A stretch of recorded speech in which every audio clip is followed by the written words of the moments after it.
Hi, this is Kerry Artek with Wicked Stocks bringing you the daily Tesla report for Friday, September 16th. This is a free video that goes out every single day on YouTube. In October, we'll switch to a different stock, and we're taking votes. Let us know what you'd like to see in October.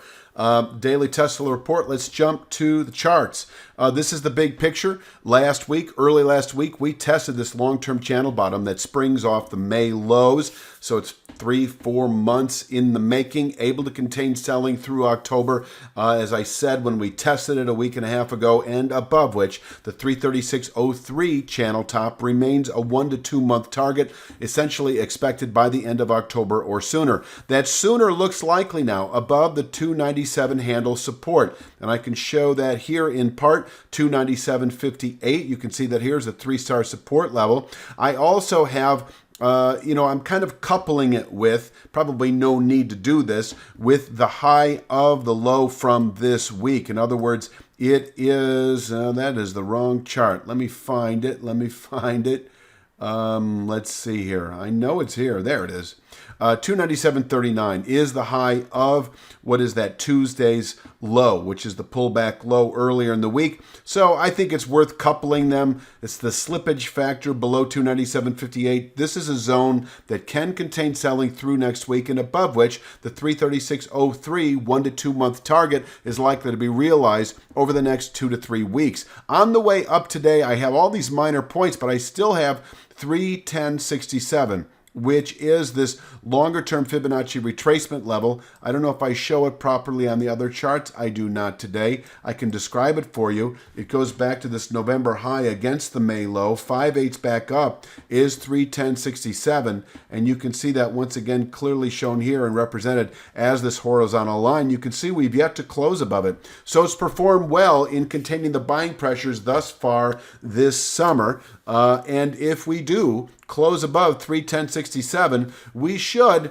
over the next 1 to 2 weeks, reach this 336.03 channel top, where we can top out perhaps through the rest of the year.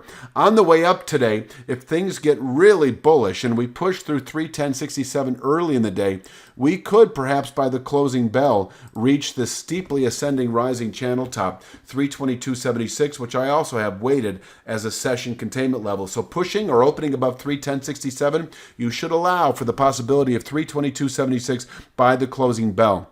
Until then, this market can ease back to 297.58, the 297.39 to 58 area, able to absorb selling through next week, and once again above which 336.03 remains a 2 to 3 week upside target. It remains a 2 month objective anyway, above 278.12. Now downside, it gets a little tricky. If we close back below 297.39, that is certainly a sign of weakness, but in terms of a downward pivot point, in terms of an aggressive pivot point downside next week, I would rather rely on 294.06, and that is this short-term channel bottom. So yes, closing below 297.39, not a very bullish development. If you're long because of the recent settlement above that area, you may liquidate that position, but in terms of going aggressively short into next week, I see that being a good play if we close today below 294.06. So just know that if we break 297.39, 294.06 is in reach today, and here we can bottom out not only for the day, but perhaps into next week. There's nothing to say that we couldn't bottom out at 294.06 and turn back up to 310.67 within several days. But as I said, closing below 294.06, we should, over the next few days, Tuesday, Wednesday of next week, retest that 278.12 channel bottom, where we could bottom out through October trade, and as I say, above which 336.03 remains a 1 to 2 month target. I think that pretty much covers it for Friday's Daily Tesla Report. Be back Sunday afternoon with Monday's edition. Don't forget to go to wickedstocks.com if you want to check out our daily Triple Q, our daily SPY report, our stock picks for the week. We put out 2 already this week, our weekly analysis in the S&P 500, NASDAQ 100, and in the TLT, that is the 20-year ETF, the Treasury ETF. That's all I've got. You have a great weekend. We'll be back on Sunday afternoon.